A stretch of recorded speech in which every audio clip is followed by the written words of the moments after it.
Are you an apprentice that's struggling to bend conduit? Well, check this out. This is video 1 of my series on bending conduit. We're gonna go ahead and start with the basics. This is how you bend a simple 90. Most of you already know how to do this, but there's a pretty good likelihood that there's somebody watching this video that's never done it before.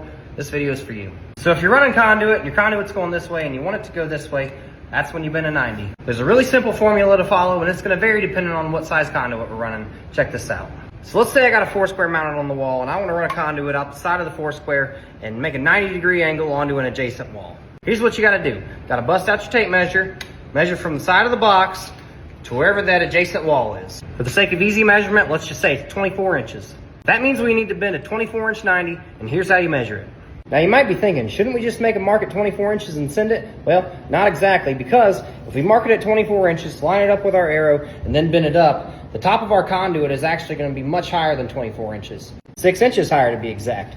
That's why we have to take into consideration a 6-inch deduct when we're marking for 90-degree angles on 3/4 inch conduit. If it was 1/2 inch, it would be 5 inches, and if it was 1 inch, it would be 8 inches.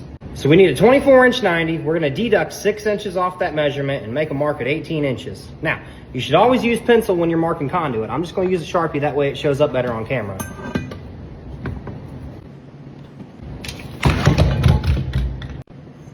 Right there's our mark. And here's how you line that up. So you're going to point the bend hook in the same direction that you measured that conduit from.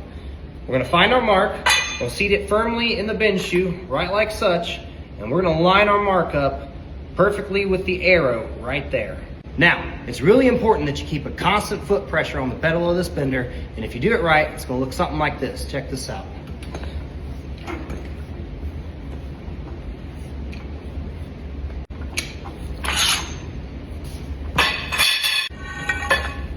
And then, go ahead and bust out the tape measure and check it. 24 inches on the nose. Anyways, for all you first timers, hopefully this makes a little bit more sense. If you have any more questions, you can always DM me or drop down in the comments below. Stay tuned for part 2.